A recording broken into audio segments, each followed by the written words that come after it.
정치 카페 테라스. 네, 앞서 1부에서는 우리 신영모 선생님의 인생 이야기를 중심으로 많은 얘기를 좀 나눠봤는데요. 이제는 본격적으로 선생님께서 담론에서 우리 독자 여러분들께 하고자 했던 이야기들 좀 하나씩 다뤄볼까 합니다. 선생님 그 담론 책에 보면은 이제 이런 얘기가 있습니다. 한때 우리 사회에서 꼭 필요한 톨레랑스 뭐 이런 것들이 이제 그 사회적인 담론으로 굉장히 많이 얘기가 되어 왔었는데 선생님께서는 단순히 톨레랑스가 아니라 노마디즘이라고 하는 것을 상당히 강조를 하셨습니다. 이게 어떤 의미인가요? 물론 톨레랑스, 소위 말하는 관용, 네. 자기와 다른 것들을 존중하고 승인하는 이런 문화가 굉장히 소중하죠. 네.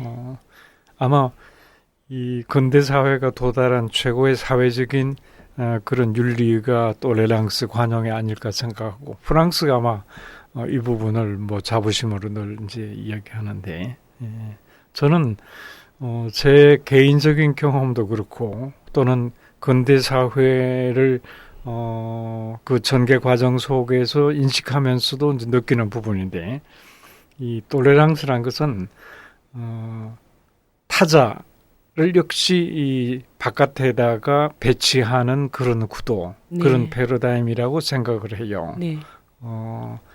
이 근대 사회가 기본적으로 제가 얘기하기로는 존재론적인 기반에 있는 것이다. 그것이 개인이든 또는 어떤 단체든 또는 국민 국가든 자기의 배타적인 존재성을 키워나가는 논리, 이게 네. 존재성인데 그 존재성과 존재성이 충돌하는 경우에 이걸 어느 정도 그 충돌을 완화하는 것이 톨레랑스. 네. 그러니까 근대 사회 기본적인 패러다임은 그냥 두고 네. 거기서 나오는 문제점을 사후적으로 뭔가 좀 낮추는 이런 방식의 대응이라고 생각을 하고 그것 갖고는 나는 진정한 근대 이후의 새로운 사회 건설에는 부족하다는 생각이기 때문에 이 차이와 다양성은 그대로 성인할 게 아니라 자기 변화를 결심하는 굉장히 소중한 그래서 감사한 기회, 계기로 우리가 받아들이는 게 옳고 네. 중요한 것은 부단한 변화라고 생각해요. 난 이번에 그 샤를리 앱도입니까? 네. 네. 그 소위 말하는 이슬람에 대한 서구 사회의 이중적인 태도 읽을 수 있었는데 네. 물론 11명이라는 사람을 그냥 난사해서 이렇게 사살하는 테러리즘 같은 건 그건 우리가 절대로 변호할 수 없는 거지만 어떤 권위를 타파한다는 것이 가장 사회적 약자인 서구 사회, 특히 프랑스의 약자인 이슬람에 의해서 그렇게 오만한 풍자를 하는 건 나는 좀 과도했다고 생각이 들고요. 더구나 또 프랑스의 그 사회적인 지도자들이 쫙 거리에 나와서 내가 뭐 샬리라고 이렇게 시위하는 현장을 보고는 이 톨레랑스가 소위 강자들의 존재론의 어떤 변형이 아닌가라는 생각을 하게 돼요. 네. 그 중요한 것은 자기 변화하고 부단한 변화하고 그래서 그걸 전 노마디즘이라고 생각하는데 이 부분이 우리가 근대를 반성하고 근대 이후를 고민하는 사람으로서는 당연히 톨레랑스와 노마디즘을 동시에 고민하지 않을 수 없으리라고 생각을 합니다. 이것을 지금 대한민국의 어떤 사회 현실에 좀 반영을 해서 이 대한민국 사회 안에서도 이 다양한 사람들이 살고 있고 그 안에서 또 약육강식의 논리가 상당히 지배하고 있는 사회인데 이런 사회에서 노마디즘을 제대로 구현한다라고 하는 것은 어떤 삶의 태도로 살아가야 되는 것인가 이런 질문도 들거든요. 선생님 말씀 들어보면 이제 뭐 톨레랑스는 그 관용조차 하지 않는 것보다는 진전된 네. 어떤 관계 방식이지만은 톨레랑스에서 머무른다면 그 한 걸음 더 나아가야 되는데 그 변화를 통해서 그 모순을 더 이렇게 제거하는 방향으로 더 나아가야 되는데 톨레랑스에서 머문다면 그거는 뭐 그런 의미에서 공존이라는 게 잘못하면은 그 어떤 은폐된 패권이라고 그때 지적을 하신 것 같은데 그렇게 된다는 거죠. 뭐 예를 들면 우리가 뭐 이게 이제 그냥 대형마트가 있고 재래식 뭐 이렇게 영세 상인이 있다. 이럴 때 영세 상인도 먹고 살게끔 약간 제한하고 이렇게 대형마트 영업시간 제한한다거나 이래서 공존하는 것은 지금처럼 이제 약육강식으로 이렇게 방치되는 것보다는 진전된 상황이지만은 그것이 최종 목표냐라는 거예요. 거기서 더 나아가야 되는 거 아니냐. 이제 그런 말씀으로 저는 들리거든요. 네, 맞습니다.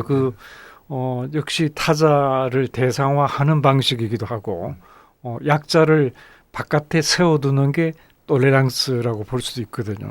그래서 어떤 변형된 존재론, 뭐 근대 사회의 어떤 본질적인 변화는 아니지 않을까라는 생각을 하죠. 근데 이제 그런 변화를 만들어 나가는 데 있어서 결과적으로 선생님께서 다시 말씀하신 것은 그 중심에 서 있는 이 사회의 어떤 중심에 서 있는 곳으로부터 그 변화가 일어나기는 굉장히 어렵다. 그래서 결국 변화라고 하는 것은 컴플렉스를 갖지 않는 변방으로부터의 어떤 사회 변화 이런 것들을 또 말씀을 하셨단 말이죠. 근데 굉장히 그 말이 그러니까 쉽게 해석될 수 있는 말이지만 실질적으로 이것을 참 받아들이고 이것을 어떻게 풀어가야 되는 것인가에 대해서는 굉장히 어려운. 네, 맞습니다. 네.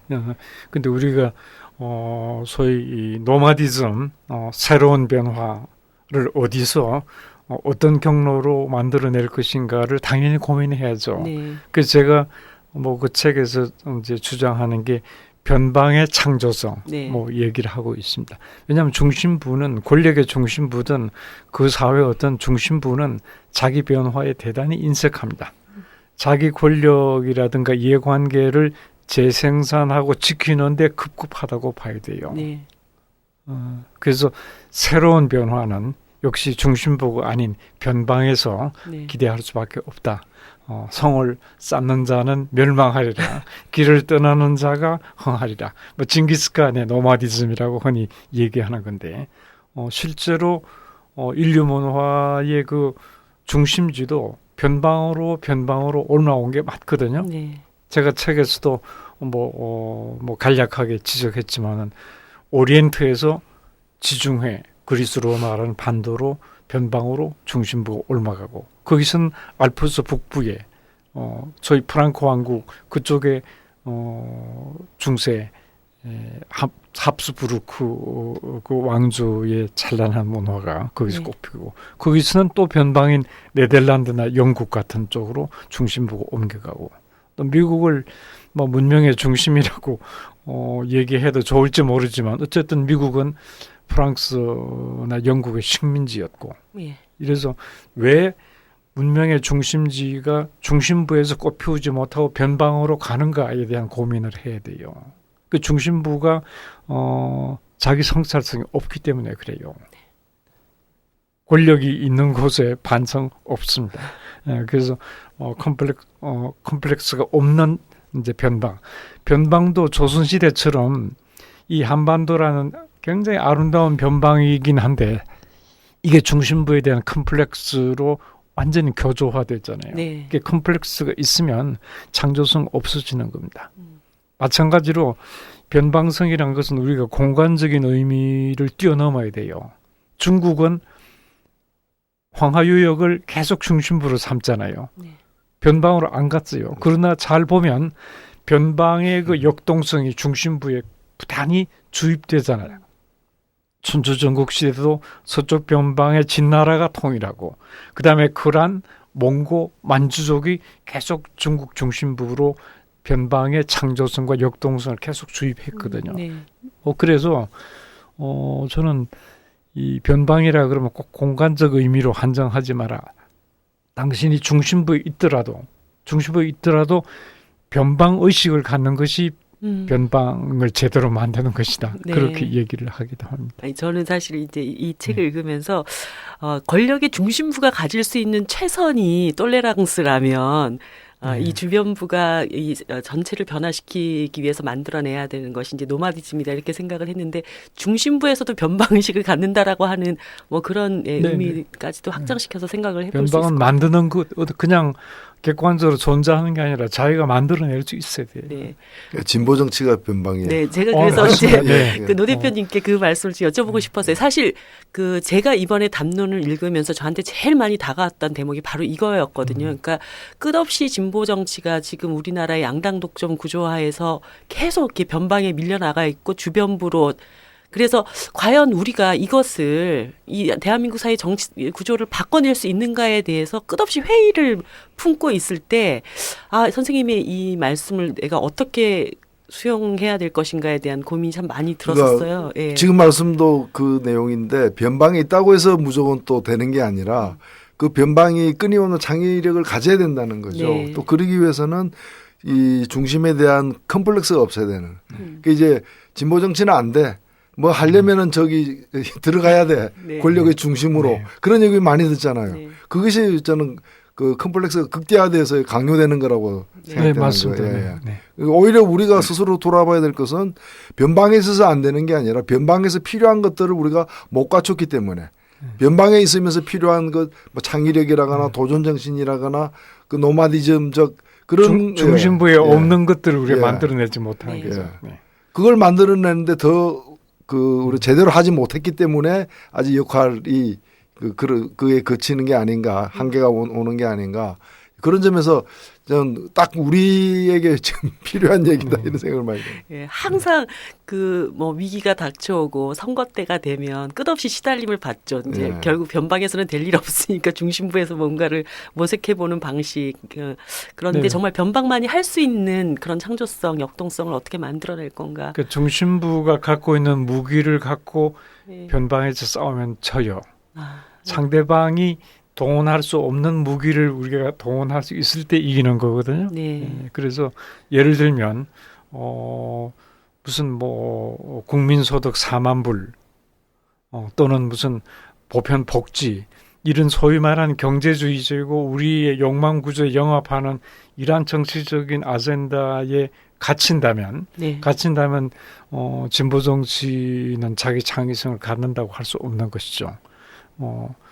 좀 더 많은 것을 소비하고 소유할 수 있는 사회를 지향하는 게 아니라 정말 우리들의 어떤 그 정치적인 자주성이 있는지 이 대단히 불안정한 그야말로 지속 가능성이 회의되는 이러한 사회적인 질서 속에서 어떤 자립적인 경제적인 토대를 우리가 만들어 갈 수 있는지 네. 그다음에 문화에 대한 인간적인 자부심을 느낄 수 있는지 이런 새로운 어떤 모든 사람들이 갖고는 있지만은 도도한 욕망 구조 속에서 그대로 묻혀버리는 이런 가치들을 발굴해내고 거기서부터 어떤 새로운 중심부가 갖지 못하는 네. 제시하지 못하는 가치를 정립해 나가는 것도 저는 진보 정치가 해야 될 하나의 과제라고 생각을 하죠. 네.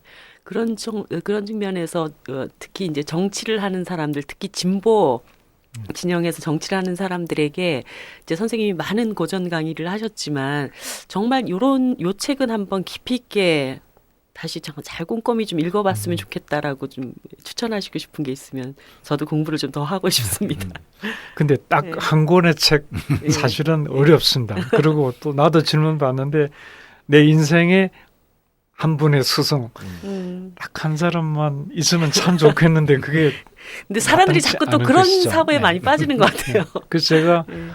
강조하고 싶은 것은 우리가 갇혀 있는 어떤 문맥이라고 제가 표현하는데 네. 어떤 관념 이걸 깨트리는 게 대단히 중요해요. 네. 우리 알게 모르게 갇혀 있잖아요. 지금 우리가 그야말로 상대방들이 주입한 비인간적인 욕망의 노예가 되어 있잖아요. 예.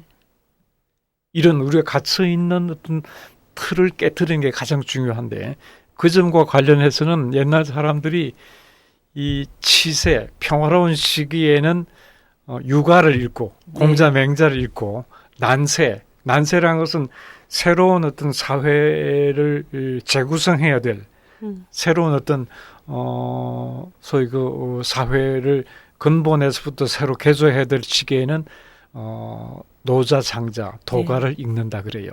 왜냐하면 노자 장자는 육아적 담론을 뛰어넘는 곳에 있거든요. 그래서 오히려 그런 변방성 또는 새로운 창조성 기존의 틀을 뛰어넘는 것들은 오히려 노자나 장자 쪽에서 찾는 게 낫지 않을까. 굳이 이제 권한다면 네. 그렇습니다. 그 아까 이제 욕망의 이렇게 도도한 물결 속에서 이제 변방의 창조성을 얘기하셨는데 그런 정치를 해야 된다고 얘기하셨는데 책에 보면 선생님 그런 말씀이 있으세요. 그러니까 지금 대통령이 이제 통일 문제를 다루면서 통일은 대박이다. 그러면 이 통일 문제를 이런 경제주의적 관점으로 언급한 것에 대한 상당한 우려를 표방을 하셨어요. 지금의 어떤 정치 질서, 특히나 지금의 어떤 정부가 이끌어가고 있는 방향에 대해서 어떤 성찰이 더 필요한 것인가. 네, 그렇습니다. 네. 방금 얘기했던 그런 대화 연장선상에서 같이 네. 얘기할 수 있는 건데 이렇게 대중의 그런 욕망이란 게 사실은 자본 측에서 주입한 거거든요. 네. 자본의 논리가 주입해 있는 그런 비인간적인 욕망을 중심으로 그게 영합하는 그런 방식의 연장선상의 통일 대박론이 저는 있다고 봐요. 네. 방금 말씀하실 때 경제주의적인 발상. 통일이란 것은 뭔가 우리의 이렇게 뭔가 흑화되어 있는 욕구를 충족하는 게 아니잖아요. 네. 민족의 비혼을 해결하고 우리 민족의 그야말로 역사적인 어떤 진로를 새롭게 사고하는 그런 건데도 네. 현재 상태에 매몰되어 가지고 마치 로또 같이 생각하는 그 자체가 난 통일에 대한 굉장히 안이한 생각이라고 봐요. 근데 이 남북 관계가 상당히 어려워지면서 또 이제 뭐 북한의 여러 가지 이제 상황 변화나 이런 것들을 보면서 많은 사람들이 통일이라는 것이 굳이 돼야 되는 것이냐 이런 이제 인식들이 상당히 많이 퍼져 있잖아요. 특히 젊은 층들 사이에서는 이제 통일이라는 것이 굳이 우리에게 필요하지 않다라는 생각도 얼마 전에 여론조사를 보니까 상당히 나와 있고 이제 그런 조건에서 어떻게 보면 통일을 이때까지 주장했던 사람들 속에서조차 그 통일의 필요성을 얘기를 할 때 소위 이제 그 한반도 공동체, 뭐 동아시아 경제 공동체 이런 것으로 나아가면서 우리가 먹고 살 수 있는 길을 해결하기 위한 어떤 통일의 방안으로 대중들을 설득하는 이런 그 얘기들이 상당히 지금 이제 형성이 돼 있다고 보는데 선생님 그 특히 이번 책에서도 그 강조하신 게 이제 화이부동인데 이제 그 통일의 화가 돼야 되는데 통일이 대박이다라는 그 발상의 근저에는 동으로서의 통일. 그렇죠. 그러니까 네. 패권의 확대로서의 어떤 통일. 그러니까 그게 그런 시각에서는 대박인 거지. 네. 그러니까 그게 서로 다른 것이 공존하고 공존을 넘어서 또 재창조되는 새로운 것으로 변화하는 그 엄청난 인내와 고통과 그에 따르는 여러 가지 어떤 노력들에 대한 계산 없이 그런 없이 그냥 예를 들면은 아니 북한도 대한민국처럼 자본주의 하면은 그렇게 해서 이 자본주의 커지면은 우리도 좋고 북한도 좋고 다 좋은 거 아니냐라는 사실은 그러니까 흡수 통일 이런 그 지적을 갖다가 그런 발상에 기초한 거 아니냐는 지적을 받을 수밖에 없는 거죠. 네. 예. 그래서 그 화이부동에 대한 그 좀 어떻게 보면 이 선생님의 담론에서 새로운 해석 이런 게 그 상당히 이 책에서도 좀 굉장히 좀 두드러지고 또 돋보이는 부분이 아닌가 저는 그렇게 생각합니다. 네, 제가 통일을 교통이란 통할통자 통일로 흔히 쓰기도 한다는 얘기를 하면서 그 얘기를 했는데 사실은 우리 남북한의 통일 과정이란 것은 지금 대단히 불안정한 세계 경제 질서에서는 대단한 아주 최선의 어떤 기회일 수도 있다고 생각해요. 잘 관리하면. 네. 최근에 독일에 관한 이렇게 전문적인 부분에 얘기하면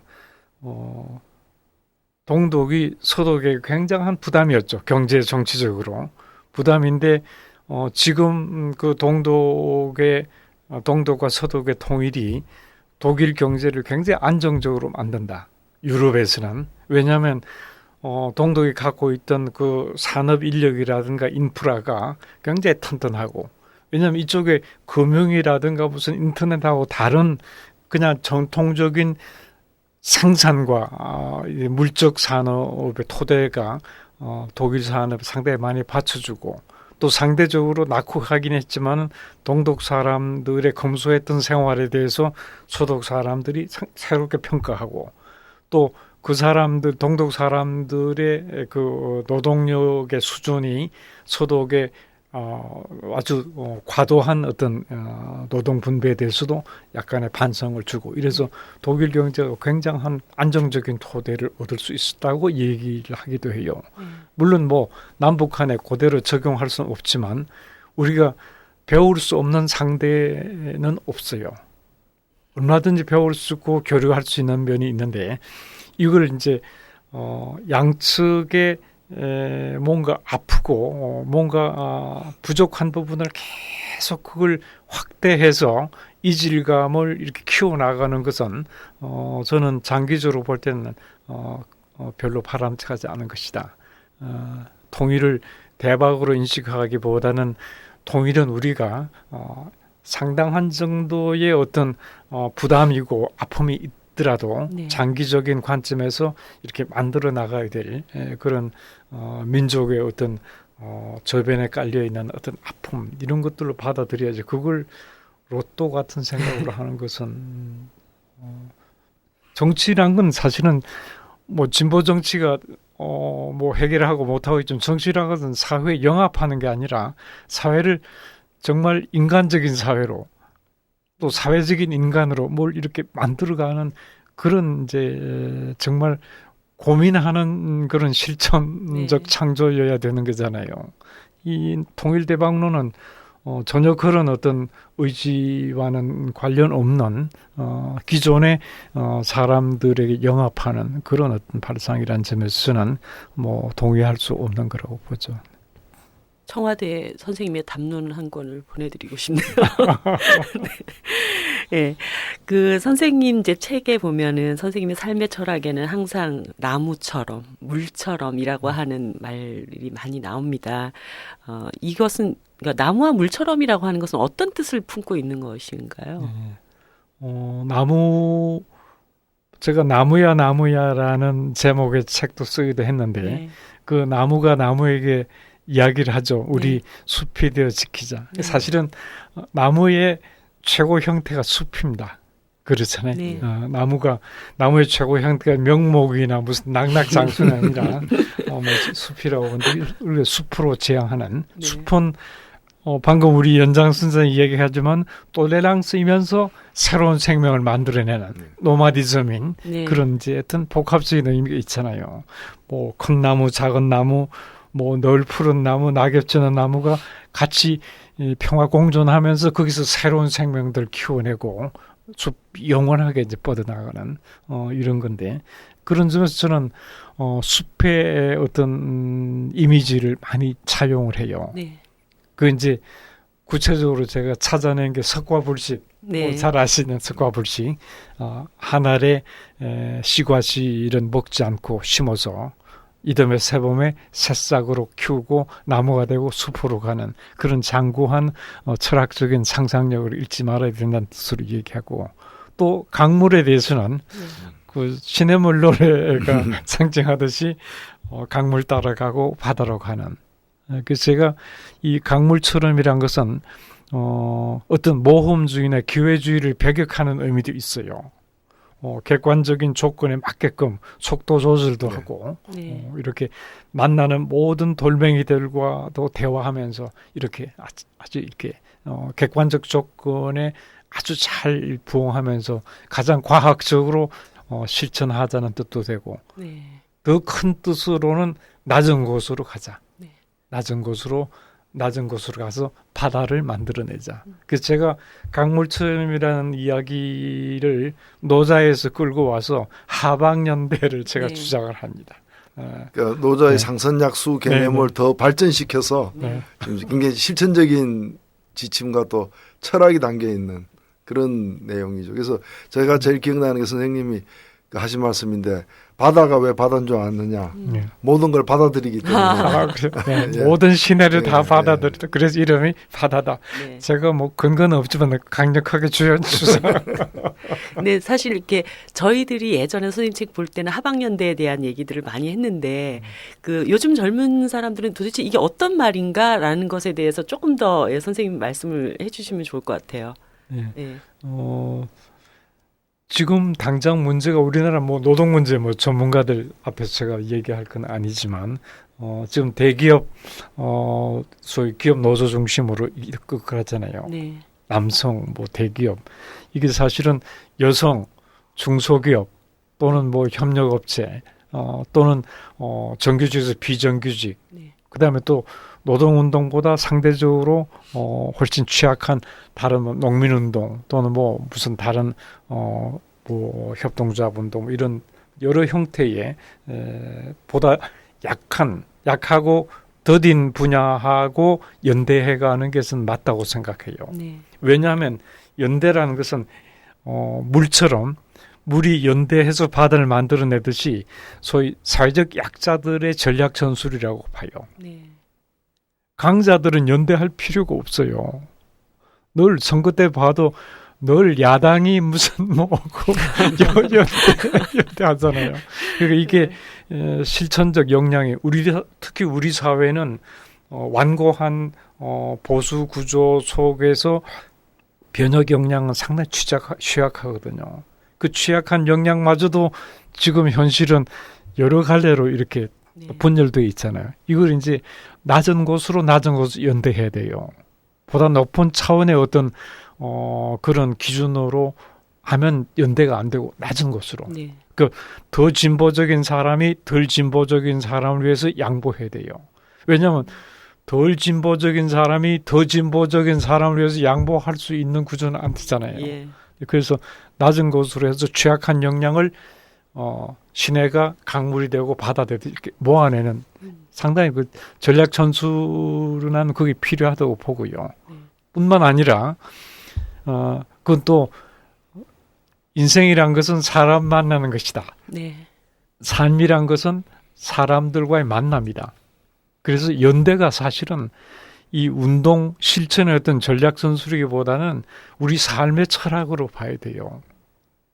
그런 삶의 아름다운 철학이 바탕에 깔려있는 정치 진보 운동이라 해야지 그게 오래 지탱할 수가 있거든요. 네. 또 가면서도 아름답고 자부심 있고 네. 우리는 인간적이다 훨씬. 그래서 쉽게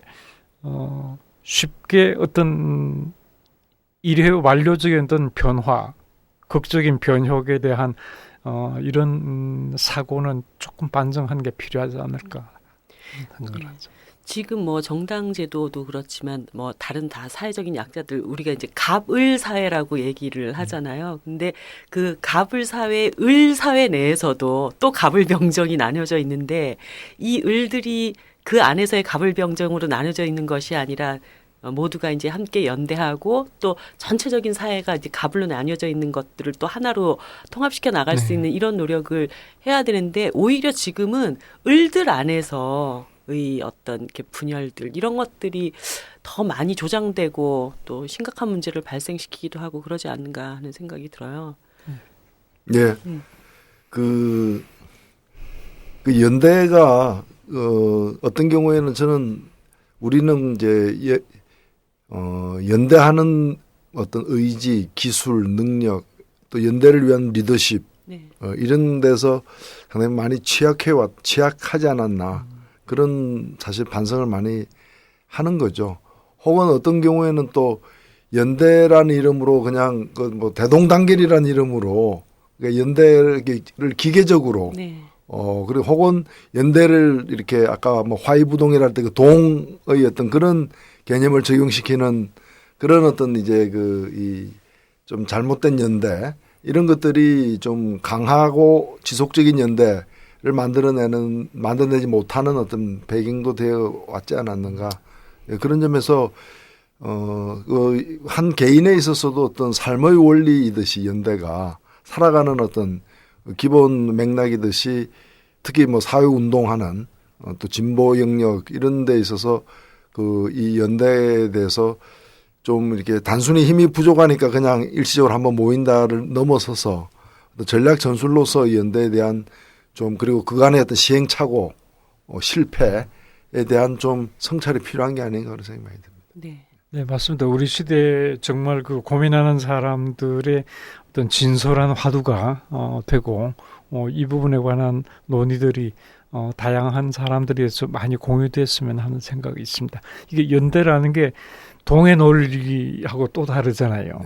그야말로 집합 논리하고도 또 다른 것이고 네.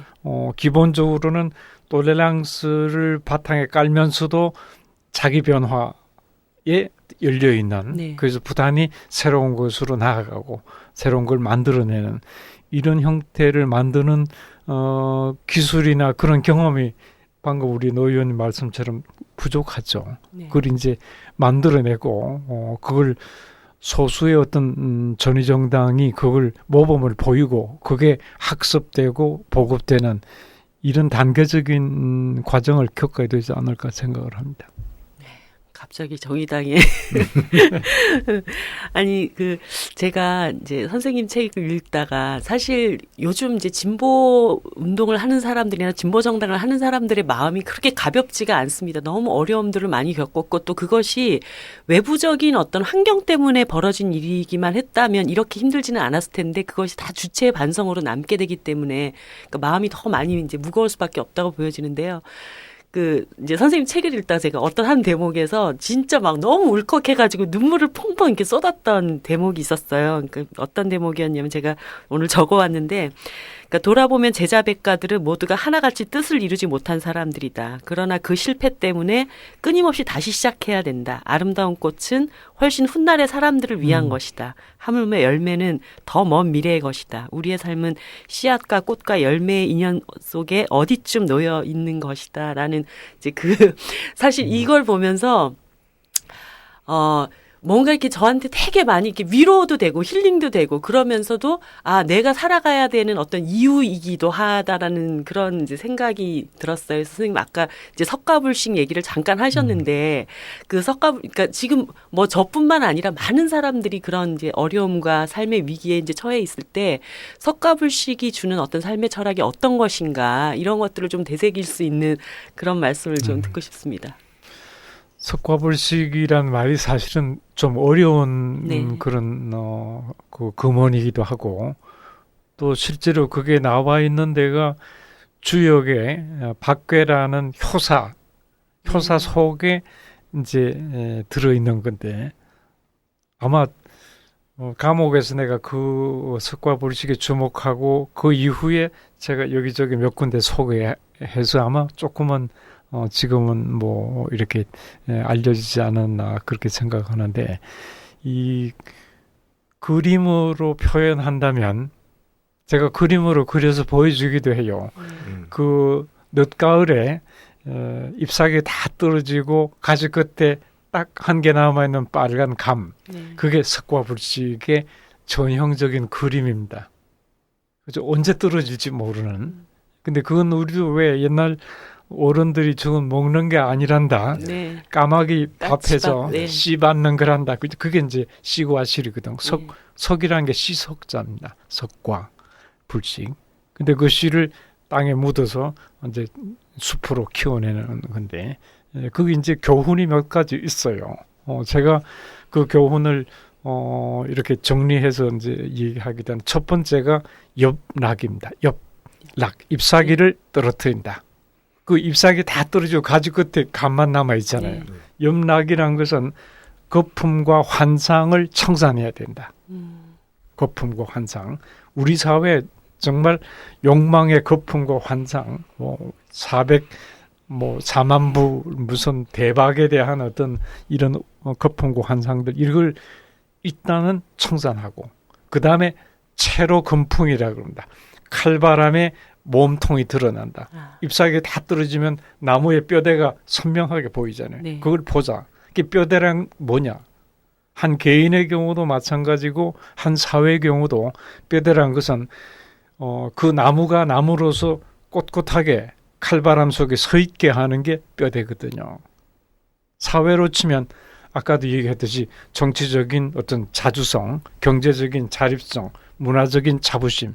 저는 그걸 삼자, 세 가지 자라고 삼자주의 이게 필요해요. 네. 네. 그래서 그 다음에 더 중요한 게 그 다음에 분본입니다. 분본. 그러니까 염락, 그 다음에 채로 분본. 분이란 것은 그런 분자고 본은 뿌리 본자거든요. 네. 뿌리를 거름하는 것.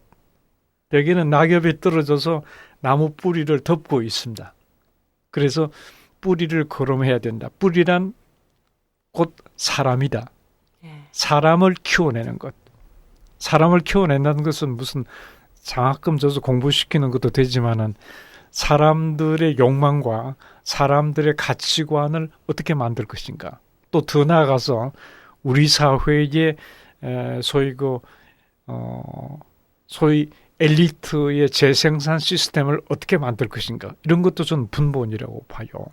그냥 뭐 수험 성적이 좋은 사람 뭐 이런 사람들을 엘리트 코스로 이렇게 올릴 게 아니라 의사에 대한 정말 인간적인 고뇌를 갖는 사람들을 중심으로 사회 결정권이 이렇게 이루어질 수 있는 그게 분본, 사람을 키워내는 것. 네. 이래서 석가불식의 교훈이라면 바로 그런 점, 환상과 거품을 청산하고 우리 사회 근본 구조를 직시하고 그리고 가장 소중한 사람들을 키워내는 그런 사회적인 구조를 만들어내는 것.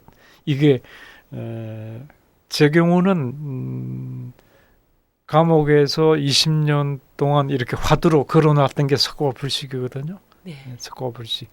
그래서 이 주역에서도 석가불식 다음 교회가 지뢰복계라 그러는데 뭐 주역이 어려워서 제가 이 자리에 설명하기 어렵습니다만 네.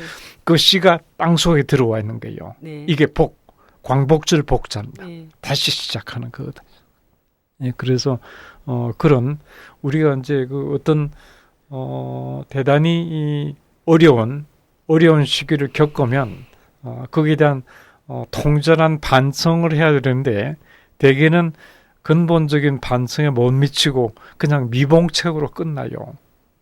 우리가 뭐 여러 차례의 역사적으로 통절하게 반성할 수 있는 계기가 많았어요. 해방도 그렇고 그다음에 뭐 한국 전쟁도 그렇고 그 이후에 4.19도 그랬고 그다음에 뭐 IMF라든가 뭐 하여튼 여러 차례의 사회적인 계기가 주어졌는데도 불구하고 이게 우리 사회의 정치적인 결정권들이 거의 이 기득권자들 중심으로 이렇게 벗어나지 못하기 때문에 정말 또다시 반복하는 그러니까 네. 그런 구조가 되어 있다는 게 문제지 않는가 생각을 하죠. 특히나 이번 그 세월호 사건 이후에 이 문제가 더 깊이 그렇겠네요. 되는 것 같아요. 참 세월호 사건은 뭐 하실 말씀이 많으시겠지만은 정말 우리가 뼈 아프게 반성해야 될 그런 하나의 극적인 계기거든요. 네. 이게 지금 거의 다 잊혀졌지 않습니까? 지금 거의 뭐 원인 규명은 고사하고 어느 정도의 무슨 보상금으로 덮어버리는 이런 네. 분위기로 가는데 저는 세월호와 관련해서 제가 사실은 그 단원고등학교에 한번 혼자서 갔었어요. 가서 조용히 이제 생각을 했는데 세월호 사건은 우리 사회 비리의 어떤 전형입니다. 뭐 여러 가지 형태의 권력과 무슨 뭐 이런 뭐 자본과 이런 것들이 그냥 유착되는 게 그 결과로 이제 무너졌는데 그 다 알았지. 그 뭐 몰랐지 않아요. 그걸 네. 이제 처음 안 듯이 호들갑 각 언론에 무슨 정치권에서 뭐 다 알았잖아요. 근데 그런 소위 말하는 그 책임자 된 유모라는 그런 네. 사람들과 정치권이 서로 정치의 파트너로 같이 공생했잖아요.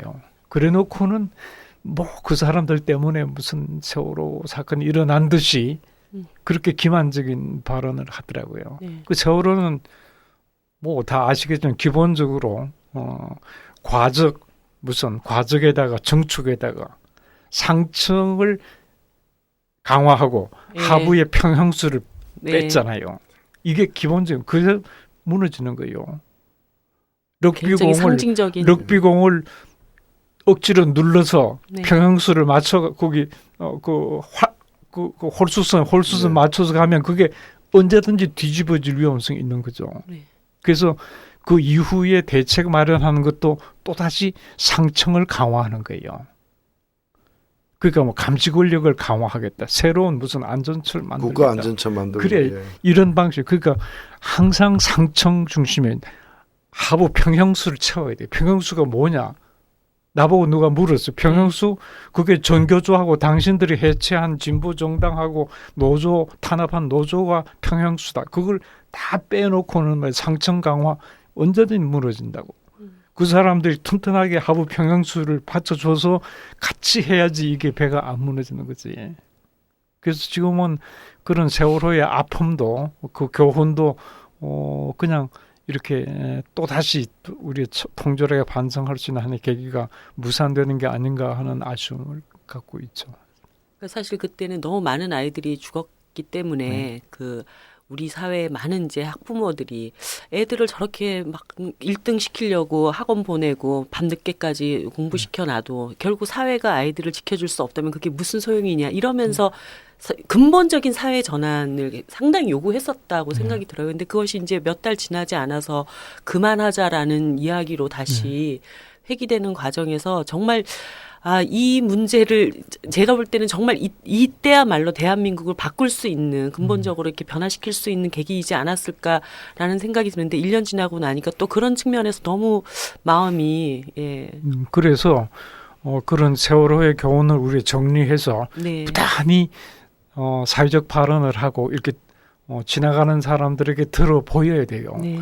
이래서 무너졌고 그래서 이렇게 우리가 평형수를 채워야 된다는 얘기를 계속 해야 됩니다. 네. 그걸 꾸준히 하는 것도 우리가 대단히 중요한 정치라고 생각을 하죠. 예. 책에 대한 이야기도 한 40분 정도 지금 얘기를 나눠봤는데요. 좀 마지막 말씀 좀 들어봐야 될 것 같아요. 우리 노회찬 대표님께서 독자들에게 이 시대의 담론을 읽는다는 것은 어떤 것이다. 그래서 이 책을 꼭 이런 마음으로 좀 읽었으면 좋겠다라고 좀 이렇게 청취자분들께 해주시고 싶은 말씀. 예, 저는 우리가 흔히 정보화 사회라 그러는데 정말 정보가 너무 많지 않습니까? 사실은. 그리고 또 필요한 지식도 굉장히 많은 것 같고요. 근데 정작에 이 정보로 채워도 지식으로 메꿔도 공허하다고 느끼는 경우들이 상당히 많습니다.